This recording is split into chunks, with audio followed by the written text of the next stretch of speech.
Greetings, gamer guys and gals. Welcome to part number 28 of my Let's Play Fire Emblem 5 Thracia 776. And in today's episode, we're going to be finishing off this chapter, taking out these dancers and getting everything they have to offer because we need their items. There's two dancers, one now and one that's going to reinforce on enemy turn 30, which is nice. In fact, I do quite appreciate that. They have weapons, both of them, and items that are useful. The slim sword, not so much. You know, I'm only taking it because it's free real estate, basically. Other than that, it really just doesn't matter.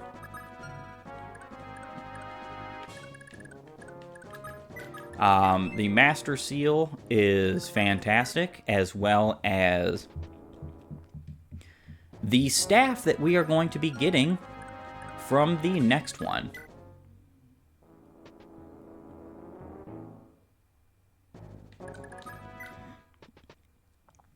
And here she is.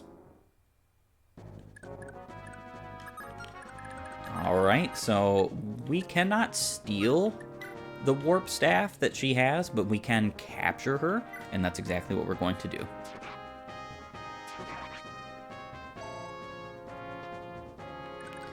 Alright, so with that being said, now we can take the slim sword and the warp staff. As you can probably tell, because of the fact that we also hammered the warp staff in this chapter, and we just got a new warp staff, we are going to be doing a lot of warping in the chapters to come. Though, that being said, we will go ahead and seize and move forward. Dawn is breaking, and this battle has allowed the rest of the men a much-needed breather. We must make haste to Tahra. Alright, let's go ahead and save.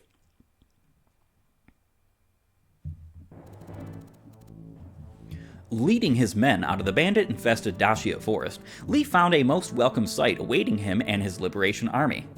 The walled city of Tahra, its shape tall and imposing, stood before them on the horizon. Under the leadership of Duchess Linowin, daughter of the late Duke of Tahra, the free city had rebelled against the Empire, refusing to be complicit in their many crimes. This rebellion had not gone unpunished. The city had already been under siege by the Imperial army led by Colonel Paulus for some time.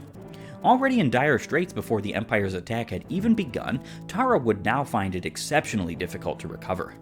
Initially, the city-state had brokered its freedom by agreeing to not interfere with the Grand Vale Empire's conquest of North Thracia. In exchange, Tahra had been allowed to keep its autonomy, but even at the time, the city's freedom was thought to be as precious and fleeting as a candle flickering in the wind.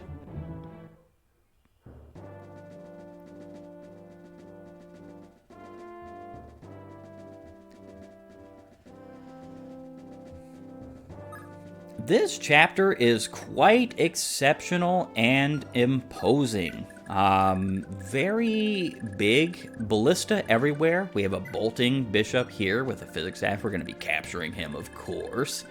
And our units obviously start over here by Leaf. And we have reinforcements we have to deal with over here, and there will be reinforcements that come from up here at a point in time, as well as over here. And I even think from down here, we're pretty well surrounded once we get to the actual Tahra itself. My first couple of turns, I'm going to be using to take out this ballista and this ballista so that we can move thusly forward with units like Salfina, who do not want to be attacked by the ballista.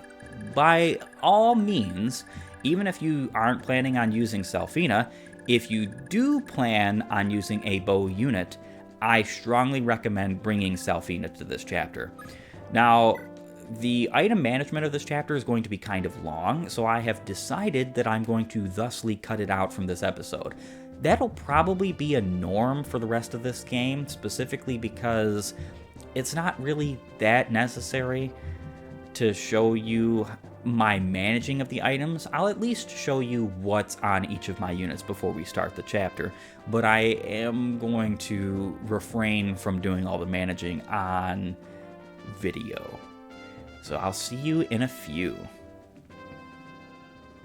Alright, and we are back. So these are the units I am bringing. Leaf with these items, Laura, Marita, Olwen, Selfina, Nana, Safi, and Karen. This is going to be a little bit of a tough chapter, but most of the enemies here aren't all that difficult to deal with.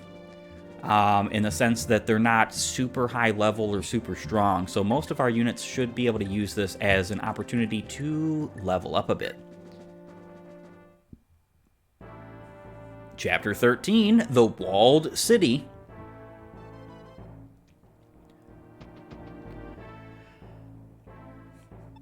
How's our situation here, General List? We have the city surrounded. Cornropolis, I formally request that we begin our assault now. Why the hurry, Baldock and the 8th Division should be here shortly. There's no need to overextend ourselves, we'd only be wasting good soldiers. I see. As you wish, Colonel.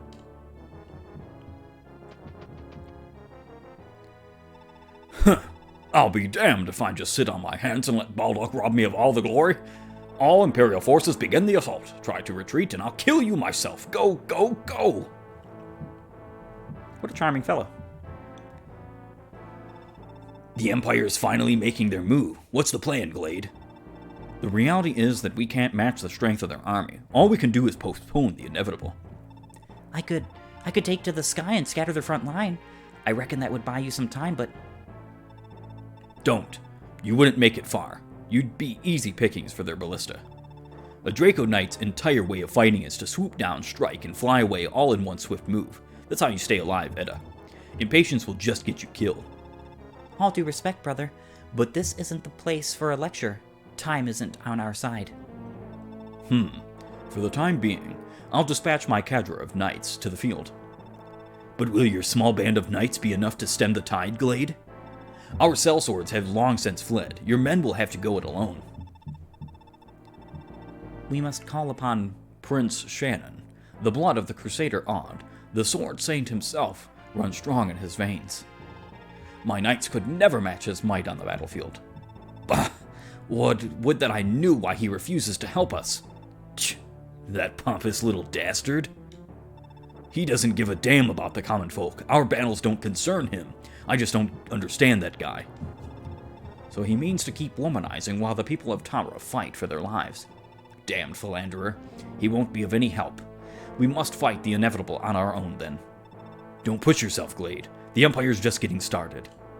However this ends, we've got a long way to go. Yes, I know that.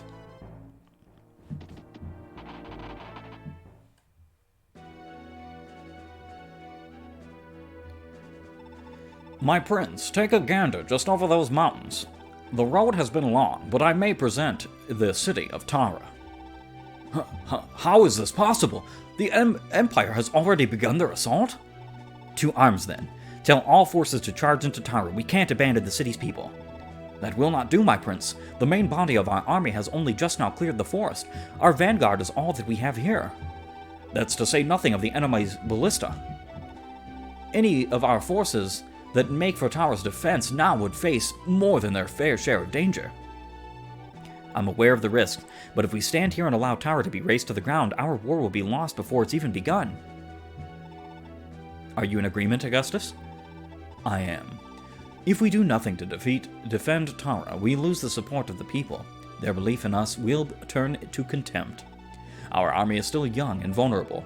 Without proper support, we have nothing, and our cause will fade into history, forgotten.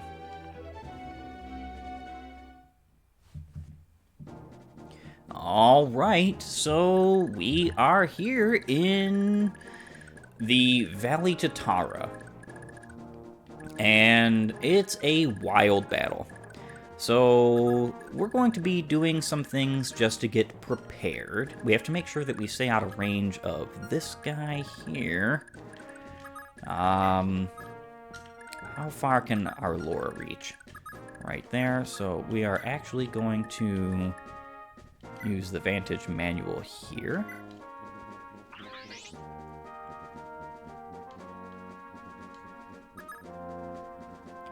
Actually, you know what? I think...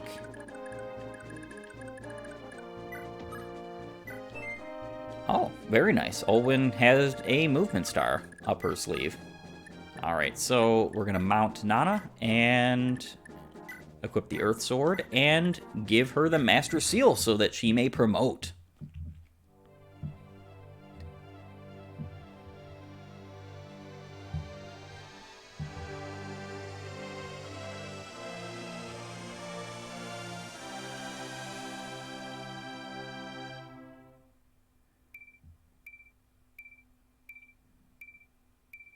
Amazingly busted stats she gets. 3 magic and 3 speed upon promotion is pretty wildly strong, especially considering that we almost have capped speed and skill. Truly, I don't think she needs even 1 point more of any stat except for maybe HP for the rest of this game. That's how good she is in her current state. Of course, we will be glad to have whatever comes our way. Salfina... She can move up because we're going to be taking out that first ballista in this turn. And we can also promote our very own Bow Knight into...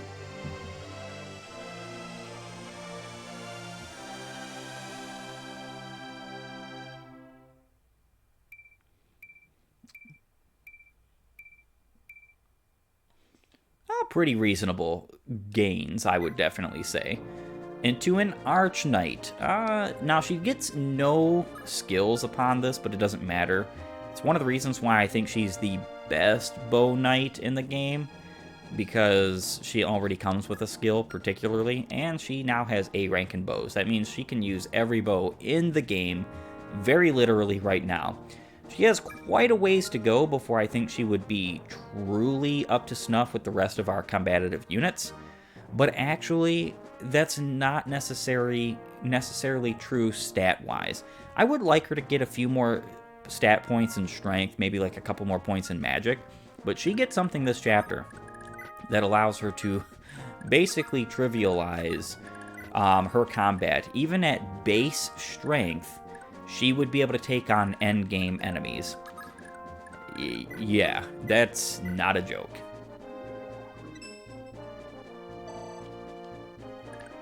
Alright. We're going to attack twice here. Let's hope we hit both times.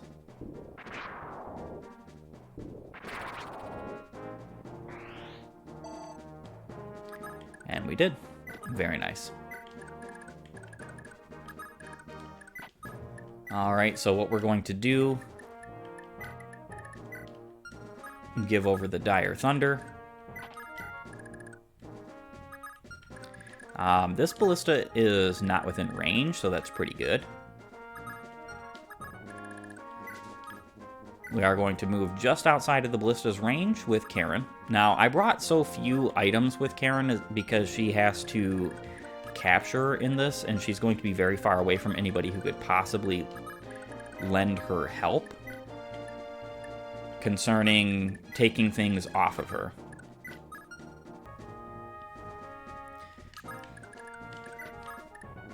Now, of course, before we move on and end our turn, we do have a gaggle of new units to talk about. Well, kind of. So, all of these knights here, the Bow Knights and Lance Knights, are generic, very generic. They have generic bases, they have no growths, they have no movement stars.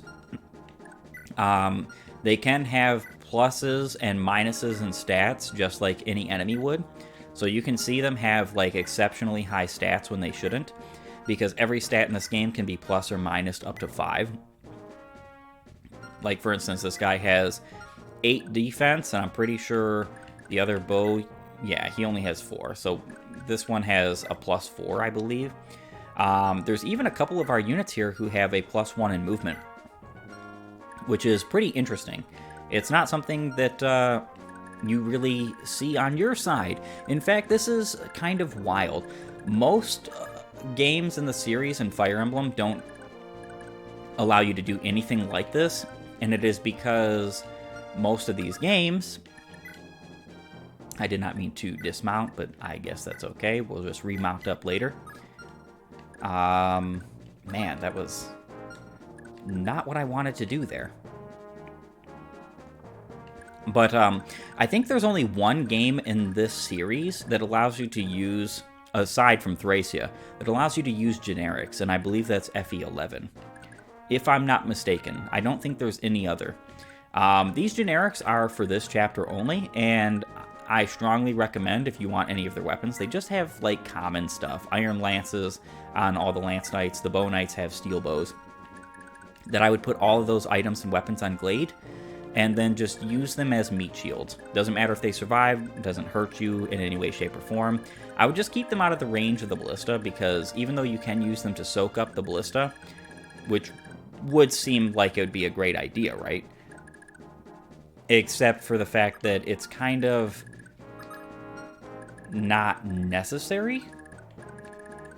Especially like these ballista over here, they're not going to really come into any kind of effect with our units who come over here.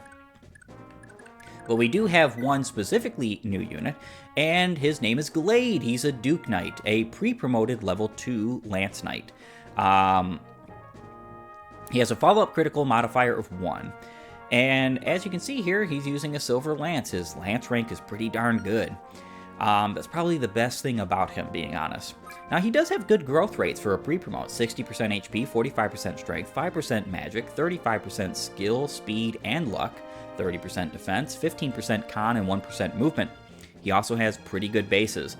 You're likely going to see this guy, if you use him, cap out the majority of his combative stats because he has good growths and good bases, and he's got 18 levels to grow. He comes with 1 authority star, which is pretty good. He has 9 movement because he's pre-promoted, and A rank in lances.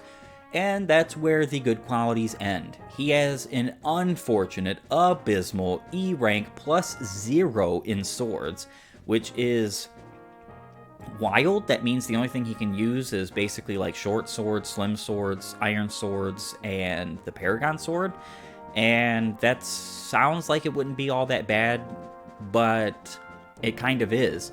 Because if you're going to use a unit like this indoors, now outdoors he's fantastic because he has full access to that A rank in lances, but if you're going to use a unit like this indoors, you want some extra utility indoors. And considering that we get a unit next chapter who kind of spits in the face of this like having a low sword rank kind of issue, it makes me wonder why Glade is like this. So he has his pluses, he has his minuses. We're going to be, over these next couple of turns, putting all of these weapons on Glade and moving them out of the way.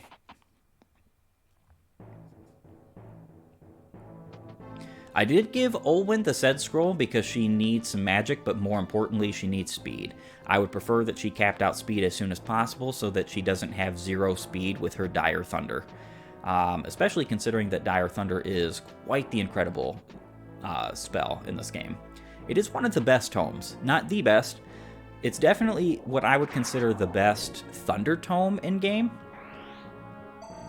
So she's just going to mop the floor with all of these reinforcements. They're going to be a non-issue, a non-threat to the rest of our units because Olwen here is just going to take them all out in one shot. And because she's hitting twice before they even get to hit once, she's just going to wreck house.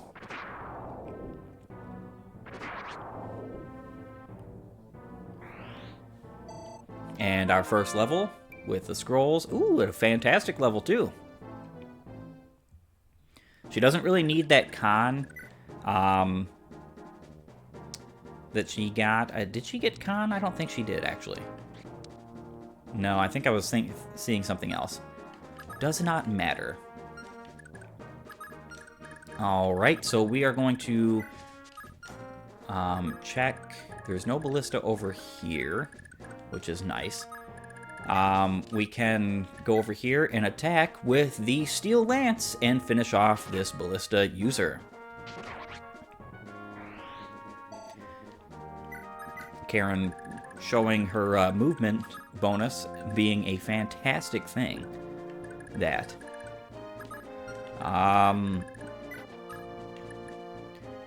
Let's see. We can move Leaf here. And then we can move Laura here and dance for Leaf and get him rolling.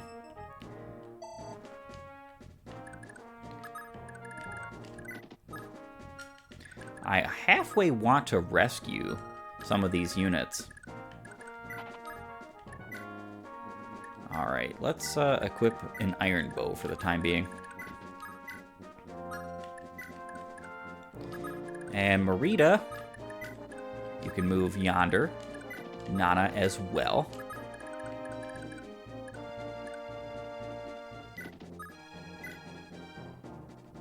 Olwen can continue to stay back a little bit.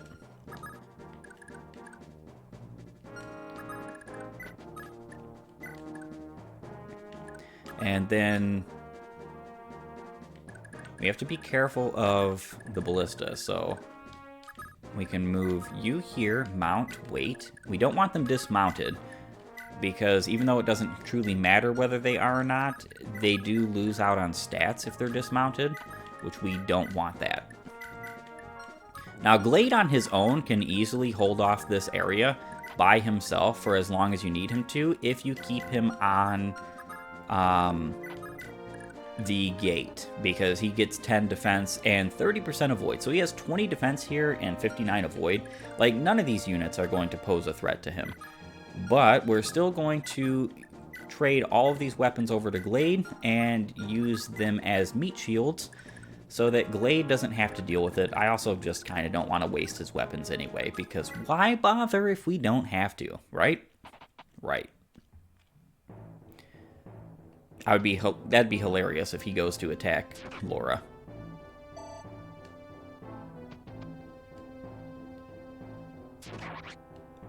Yeah, that's a Leonster Knight gone. It is much better, in my humble opinion, if they avoid as much as possible.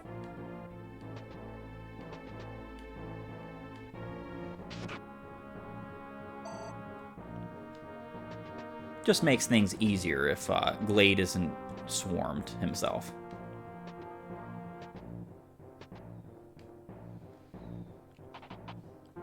And that's exactly what this guy is doing, attacking Laura. I don't think you had a chance of doing really anything to Laura, being honest. Even with her absolutely abysmal and what I would consider pitiful, oh, I forgot to give Merida another sword. I guess we could take the rapier. Yeah, we could take the rapier.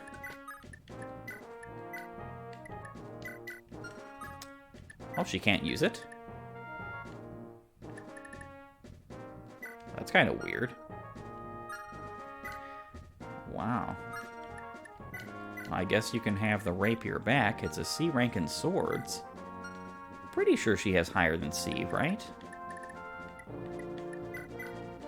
Maybe not. Maybe I'm miscalculating here.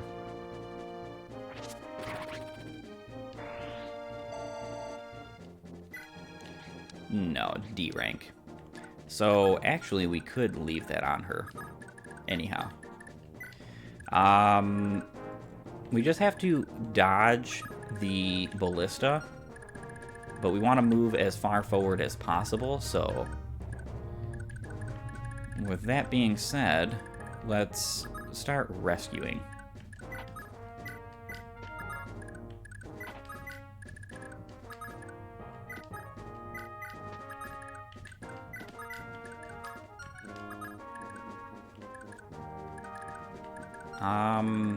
Yeah, you have Merida. I am going to trade Merida that rapier. I guess she can have it, even though she can't use it quite yet.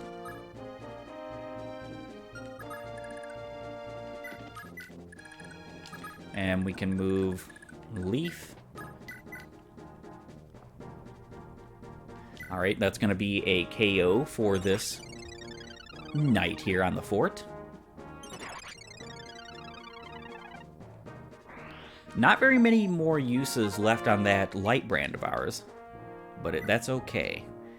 And come on, Leaf. What even was that level? You have 40% strength, 45% magic, 55 skill, 50 speed, 50 luck. Let's go. There are some levels you need to get.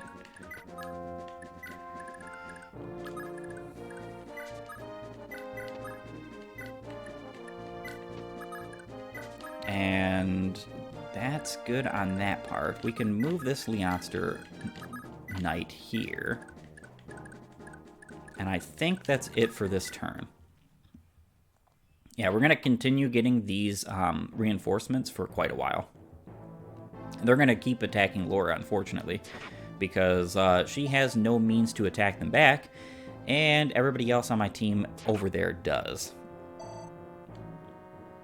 Yeah, these Leonster Knights are going to probably die pretty darn soon.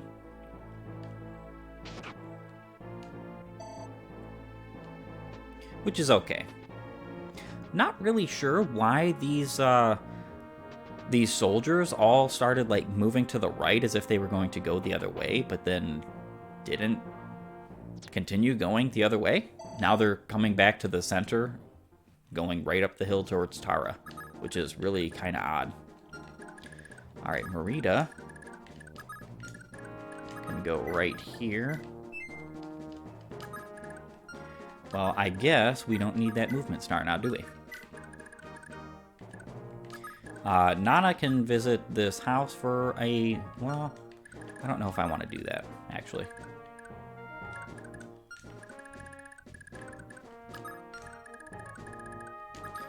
We do need Karen right there.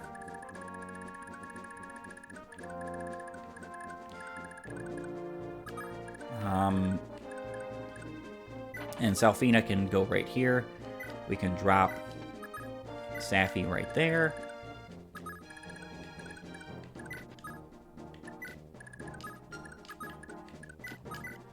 And let's attack with Thunder. Dire Thunder, maybe? I don't know about any of that. So we're just going to use the sword.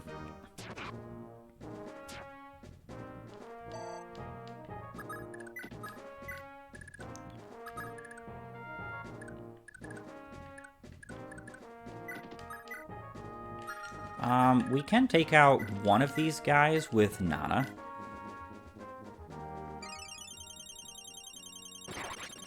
Perfect.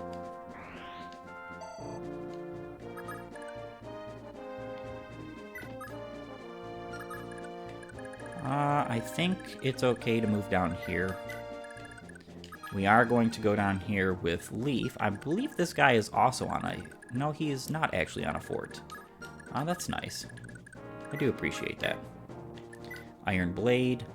We're only doing 9 damage. So let's use the Kingmaker. And gone you are. Let's move you out of the way. You in the way.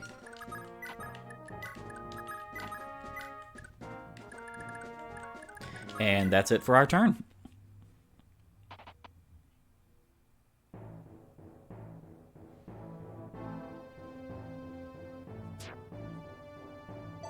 They might end up attacking Olwen now because she is disarmed.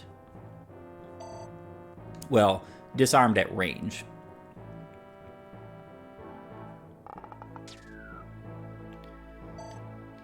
All right.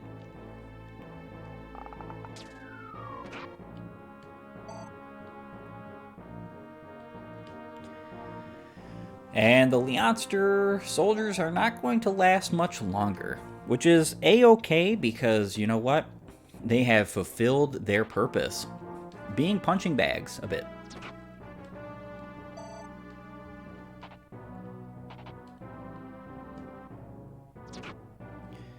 Alright. Olwen, tanking those hits like a champ.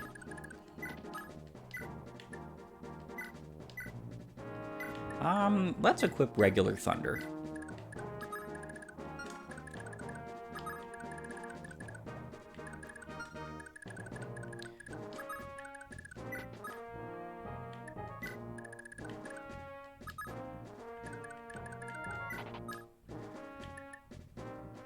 We'll put Selphine up here to take care of that village real quick.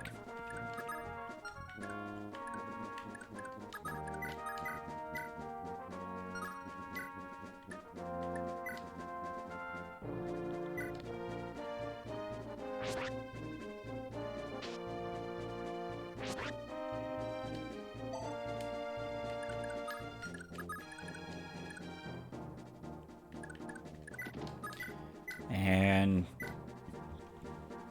we can take care of the ballista user.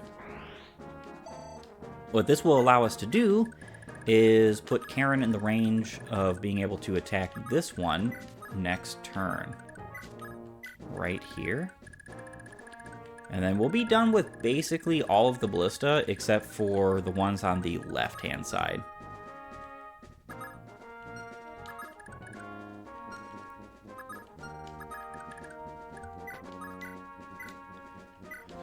And we'll heal up Leaf.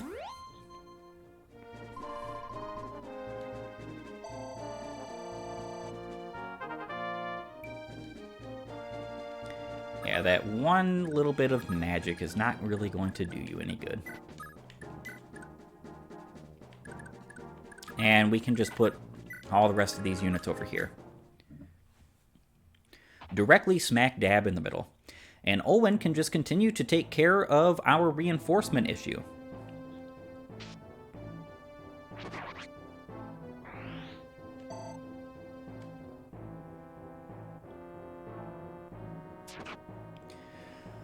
Yeah, poor Leonster soldiers. They are... I think it's basically done this way in such a manner that for story means that they're basically meant to die. There are times where they don't, and you can actually just escape with them if you wanted. But for the most part, they don't really pose that big of a threat to the enemies. So anything that they're going to do is probably just tickle the enemies, especially like the knights. The axe armors are just not going to worry about them at all. Not going to be affected by them.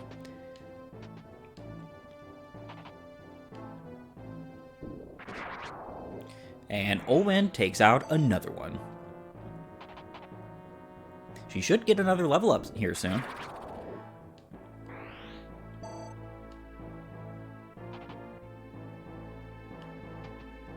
And the boss is now moving.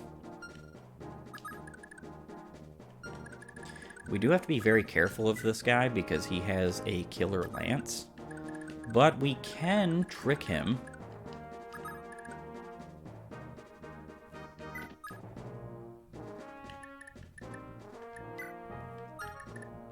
into attacking Nana. I don't really want the rest of these units to attack Nana, though. Alright, so first and foremost, we're obviously going to attack this ballista.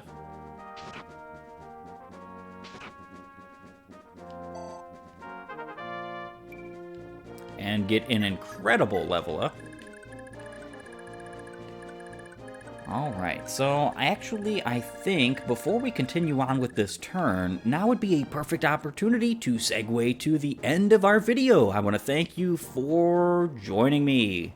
If you like my content, please upvote and follow, or like and subscribe depending on your platform, and while you're at it, have a great and glorious day gaming.